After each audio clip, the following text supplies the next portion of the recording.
Hey Emu. No, I'm sure that's not your real name, but that's what your email name is. So, sorry this took a little bit. I've got your email here. I'm just gonna go through your 8 questions and just answer off the top of my head. You can take this video and use it however you like. You can cut it up, or you can just use the, what do you call it? YouTube automatically makes a transcript by auto-transcribing what I say, and then it makes a few mistakes. You could fix that up for a written interview, whatever you want to do. But anyway, here we go. Question number 1. How did I start Syphon Filter after Bubsy 3D? What inspired you to story of game like Syphon Filter? All right. So, Syphon Filter came about because Bubsy 3D was such a huge flop. And after it came out and the contract for Bubsy 4D, which was going to be our next game, got canceled, we suddenly had to scramble to be able to get any kind of work we could. We had an engine on PlayStation 2 that was actually pretty impressive. I wouldn't say we used it to its best effect in Bubsy because of some choices we made during the development of that, but it was still a good solid engine that could push a lot of polys if used in the right way. And so we went on a road show. We actually made a Bubsy 4D prototype, and we used that to show developers, look, forget about that Bubsy 3D thing. We can do something really amazing with this engine. And you know, we could make something that would compete with Mario 64, which had just come out.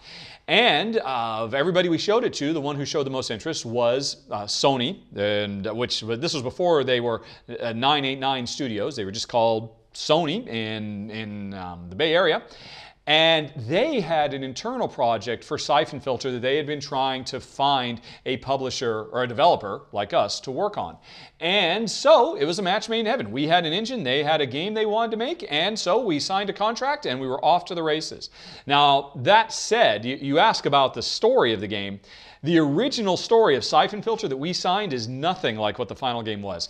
Syphon Filter, from Sony's perspective, was going to be set like 200 years in the future in kind of a post-apocalypse world where nature had risen up and destroyed humanity, and there were still big fissures in the earth that energy emanated out of. And the energy of the earth, of Mother Gaia, they were called siphons. And the last remnants of humanity were able, some precious few people were able to capture the energy of siphons and filter them. And that's how they created energy to rebuild mankind. It was siphon filters who could actually help rebuild society and all of that. And you were a Syphon Filter in this game.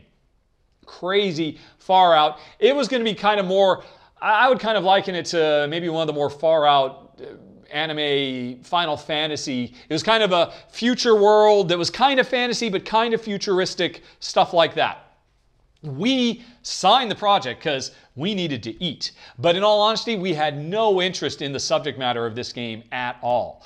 Me personally, I was really, really keen at the time on a movie called Assassins, starring Antonio Banderas and Sylvester Stallone. And it was actually written by the Wachowski brothers, who would go on to write and direct The Matrix. I thought that was a really cool game, and I thought, hey, why isn't anybody making a video game that's set in the real world? Instead of these weird, far-off, futuristic fantasy environments, let's make something set today. Let's have you be an assassin.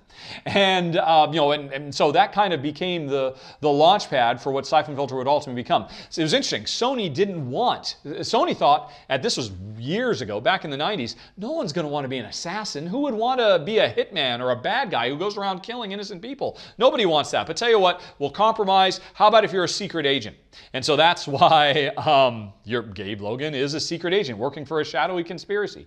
Eventually, John Garvin, who was the lead artist on the project, came in, and he was really big into the X-Files at the time. He was a huge X-Files fan. And so that's why the game has so much dark, shadowy figures and conspiracy and all that kind of stuff, because that was like a really big deal. So that's kind of a little bit of a snapshot into how the story evolved as we developed it. Question number 2. Tell about our partnerships with 989. The publisher contacted you to help with the project. Budget for the game was small. Well, actually, I talked about that a little bit in the last question. So, yeah, honestly, at the time, I was just the lead designer on the project. I didn't really have any kind of awareness as to what our budgetary constraint was, but I can tell you, Syphon Filter was made, and Syphon Filter 2 were both made with very, very tiny teams. really, what were we? We were just slightly more than a dozen guys and girls trying to make the best game we could. So yeah, I would imagine the budgets must have been fairly small. But again, I couldn't tell you the particulars. I do know at one point, about midway through the production, 989 was apparently going to cancel the project. They weren't happy with the progress that had been made. And I actually had to fly down and make a presentation of the game to Kelly Flock, who at the time was the president or CEO of 989. And I guess that went well because we got an extension, we got more money in the budget, and we were able to ultimately finish the game. And it's a good thing because, hey, it turned out that after we came out, I believe that year, so I remember 989 Studios released a press release saying that they had the #1, as a publisher, 989 Studios had put out the #1 game on console, Syphon Filter, and the #1 game on PC, EverQuest. So it was a pretty big deal. It was very, very successful. And I can say working with 989 Studios, from my perspective, was great because we had a producer and executive producer, our direct producer, Darren Yeager. He spent a lot of time in the office, and he was a great creative partner. He actually had a lot of valuable insight. He was the one who came up with the idea that, hey, you know what? If you crouch, you should get better aim. And of course, nowadays that kind of thing is standard, but I mean, he kind of invented that. And so he was a really, really good partner. I mean, I remember he and I would stay up all night long for days at a time, just trying to tweak and balance it as best we could. So I love him, and he's still there. He's still at Eidetic to this day, working on Days Gone now. And our executive producer is Connie Booth, who is like one of the highest level executive women in the entire video game industry, and she was amazing. She was always incredibly supportive. She was the one who was so keen on switching from being an assassin type thing to a secret agent, because I learned this years later. Turns out she had always wanted to be a secret agent. She had gone to college and hoped to go into the CIA or the FBI, and life went a different way and she became a video game producer. But so this was always kind of like a fantasy fulfillment for her. So they were both amazing partners. 989 Studios did all of the sound effects and audio from Buzz Burrows and a bunch of guys. They did an amazing job. They handled all our motion capture, which, well, you could say maybe the end results with Gabe's weird saggy butt didn't work out as well, but still, I would say from my perspective, they were amazing and very supportive partners. Tell us, please, how Sony, SCEI, was involved in the project. Sony wanted to buy Eidetic Studio. What is the story with it? How Syphon Filter began as Sony franchise? You know what? I'm not the guy to ask about that. I had nothing to do with any of the behind-the-scenes deal making. I just had my head down every day working as hard as I could to make the games as good as possible. That was mostly Mark Blank and Mike Berlin, who were like the two principals of the studio who did all the contract negotiation and all of that. So I'm the wrong guy to ask. Number 4, in development process, were some ideas or mechanics for game put aside? What inspired you to make the gameplay? All right, so my inspiration as the lead designer for Syphon Filter was trying to combine two games that I thought were absolutely amazing. Tomb Raider and GoldenEye. Those were my blueprints because GoldenEye had this amazing thing. It took what were very common at the time, first-person shooters, but added objectives. So suddenly it wasn't a game where you were just trying to run around and get a red key to open a red door. You actually had to go and rescue people or defuse bombs or stuff like that. And that was so much more cool and exciting and engaging in a storytelling way. So I absolutely loved that. But it was kind of bugged me that GoldenEye was very harsh and unforgiving. It told you what all your objectives were at the beginning, and you had to pretty much do all of them. And if you died, you had to start all the way over, and that was very frustrating. So for me, I wanted to fix GoldenEye by allowing you checkpoints that after you completed an objective midway through, the game would save your progress and you could continue from where you left off. So to me, that was like an evolution of what GoldenEye had done. And if you talk about Tomb Raider, I thought it was absolutely brilliant the way they did third-person 3D action shooting. They had this gorgeous system of Lara Croft automatically aiming her gun. So players didn't have to deal with that because, of course, this was back on the PlayStation 1 where we didn't have dual analog sticks. We didn't have analog sticks at all. So it would have been impossible to aim and shoot like you could with a mouse and keyboard. Hey, back in the day, there weren't very many people doing mouse and keyboard stuff. Quake had only just recently come out. So it was all kind of new. So I thought it was a brilliant idea. The thing that bugged me about the original Tomb Raider was that players didn't have control over Laura when she would decide to aim automatically and what she would aim at. I thought it was so important for players if you have multiple targets. Oh, I don't want to aim at that guy, I want to aim at that guy. That was fine for Tomb Raider because at any given time you only had a couple of bad guys. But for us, we wanted to make you feel like you were surrounded at all times and you were having to make tactical decisions about, oh, I can't hit that guy, he's too far away. Oh my God, there's guys over there, quick, auto aim over at that. So those two games were a huge influence on the gameplay. Let's see here. And the other question about ideas and mechanisms that were put aside. Yeah, it's been so long. I remember we, for the longest time, tried to get a knife. We wanted to be a game that treated ammo usage realistically. I mean, because at the time, it wasn't at all uncommon to have infinite ammo guns. That was a really standard thing. Because, everything was weird fantasy science fiction stuff. And we knew that, oh, well, if you run out of bullets, what are you going to do? You have to have an infinite ammo weapon. And so we were going to have a knife, and we just couldn't make it work. It was not very satisfying to use. And so ultimately we gave up and we went with a taser. And I think you'll agree, that taser worked out to be something very, very special, very, very memorable. Anyway, so that was an example of something we wanted to do that didn't work, and we ended up, that forced us to create something 10,000 times better. I'm sure there were a few things here and there. I mean, that we had to cut some levels, and I always wanted more bad guys, but 5 active at any one time is the best we could do. But I think really at the end of the day, probably 90% of what we wanted to do, we found a way to do it. It was a small, plucky team, and we were working our butts off to try to find a way to solve problems and achieve the impossible. And we pulled it off. Syphon was great. Let's see here. What were the tech problems in development? PlayStation 1 had great architecture. Tell us some of the problems and limits, please. Again, I am not going to be a good guy to ask this. You should try to reach out to Chris Reese, who was the lead programmer on Syphon Filter and is still, to this day, the technical director of Sony Studios Bend. He's still up there, again, working on Days Gone, which looks amazing, and I'm sure he'll give you all kinds of details. I know, for me, I mentioned this a little bit ago, I wanted to give this feeling of you just being constantly under onslaught of bad guys, because I remember Doom, which, there were times when there would be dozens of guys coming at you, or you'd open doors and there's like a million cacodemons, and oh my gosh, what you could do, because everything was sprite-based. And as the industry was making the transition to 3D polygonal models, we ran into problems where we just couldn't have as many bad guys. And if you look at Quake, or Descent or whatnot, there were only ever 2 or 3 bad guys attacking you at once. And that was a real bummer for me. I wanted to have that sense of you're constantly under fire from all angles, which is why you have to take cover and keep moving at all times.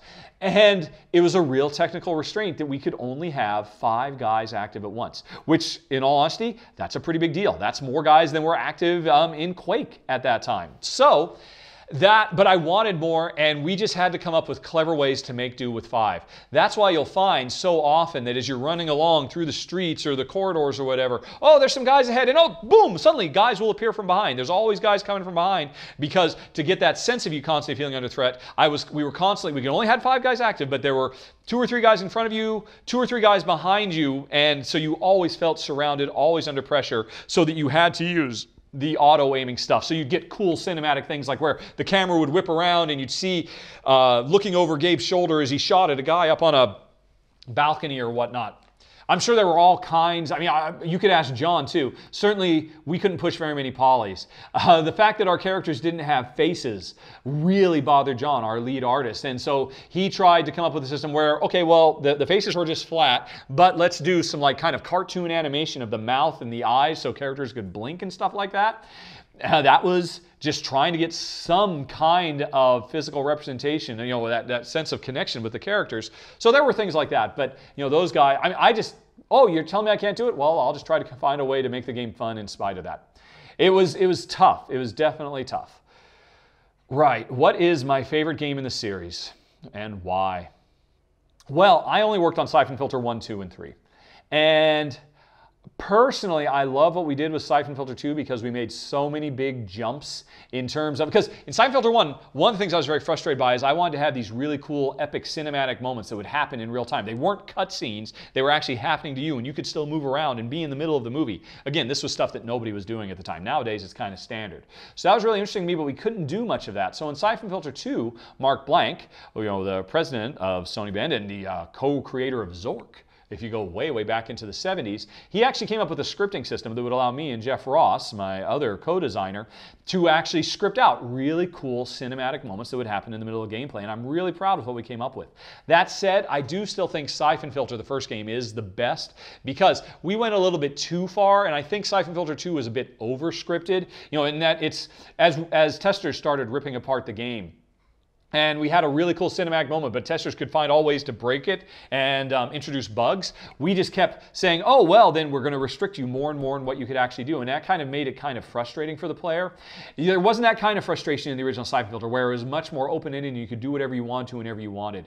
So I actually, we have to say, I do think we got it right the first time. Syphon Filter 1 is probably the best, but I got a real soft spot for Syphon Filter 2. And then I was long gone before the Omega strain came out or any of the PSP games. Right. Why Syphon Filter 2 on 2 CDs, but Syphon Filter 3 only 1 CDs? Less CGI video or optimizations? You nailed it yourself. Syphon Filter 2, like I said, I wanted to have a much stronger sense of storytelling inside the game, and the John Garvin, our artist, he wanted to have a lot more CGI. Syphon Filter 2 has tons and tons and tons of it. You'll notice more storytelling than in any, and then the other 2 games combined. So yeah, I mean, we were just on regular 650 meg CDs at the time, so those filled up fast. So the CGI was a big part of it. Also, another big part of it was that was when we introduced the 2-player deathmatch mode, and I think there was a restriction there that we had to have it on its own separate CD. It couldn't be on the main CD. I remember there was something about that too, but again, that'd be something you have to ask Chris, our technical lead. But I think the main reason it was split is because we had so much CGI. And then Syphon Filter 3 just didn't have as much CGI. Syphon Filter 3 was a really weird situation. We were originally working on Syphon Filter 3 to be coming out on PlayStation 2. And it was actually, it wasn't going to be called Syphon Filter 3, it was going to be called Syphon Filter Online, because it was my dream to take Syphon Filter and combine it with Diablo. Still have, you know, the 3D over-the-shoulder action of Syphon Filter, but the randomly generated world and environments and combat scenarios of Diablo. And that's what we were working on, and it was going really, really well. But then Sony realized, hey, you know what? There aren't as many people buying the PlayStation 2 as we thought, and there's still so many people with PlayStation 1s out there. Would you put the Syphon Filter Online thing on hold and maybe just change your assets to make a Syphon Filter 3 for PlayStation 1? We're like, okay. So we did that. That's why Syphon Filter 3 is such a weird story. It's just like this mishmash, hodgepodge of a bunch of different little stories that we had to kind of stitch together. Because originally, Tokyo and you know, the redneck compound and the Irish docks and all these things, these were just supposed to be part of a whole bunch of disparate, disconnected elements, because in Syphon Filter Online you could travel anywhere in the world and have all these different randomly generated environments you fought in. And then suddenly, okay, well, let's take these things, let's res them down so they'll work on PlayStation 1. And now with what we've got here, let's try to actually come up with a story. And that's why Syphon Filter 3 is basically just a series of flashbacks. And because of that, there just wasn't as much of a focus on storytelling, because it was kind of at the last minute, hey, let's just throw something together really quick, because this was not the original plan. So that's why I think Syphon Filter 3 didn't have as much storytelling, didn't need 2 CDs, etc., etc. Last question. How do you think Syphon Filter could come out on PlayStation 4? Any chance to see a new game? I would love to see it. I know there's a lot of people out there who would love to see it, but I have never heard anything. I mean, it's crazy. Syphon Filter, the last PlayStation, the PSP version, ended with the cliffhanger where it looked like Gabe was dead. That's like going to be one of the worst cliffhangers of all time in all of video games, and that's never going to get resolved as far as I know. I know what I would like to do. I'd love to see a PS4 reinvention of it, because what I think, I would want to continue the story and find out that, yeah, you know, Gabe wasn't killed, but he kind of goes Oracle. If you know, Batgirl, how she had her back broken by Joker in the comic books, and then because she was confined to a wheelchair, she basically had to become the ear and the voice of Batman and look things up on the computer and help him. I love that idea. A PlayStation 4 game where the lead character is not Gabe Logan, but is Leon and Teresa, the 2 lead female characters. I'd love to see a buddy cop film with the 2 of them traveling all around the world in adventures, but you still get to hear Gabe's awesome voice. We'd get the actor Michael Chacon again, and he's just constantly giving you directions, because I just love that flip. It was always Leon telling you what to do or Teresa telling you what to do. Now it's Gabe telling Leon and Teresa. I think that would be amazing, and it would be a cool storyline to continue to a whole new franchise. I would love to see that, but I have no idea if it's ever going to happen. Who knows? There you go. Those are your 8 questions. Hopefully this helps out. Talk to you later. So long. Bye-bye.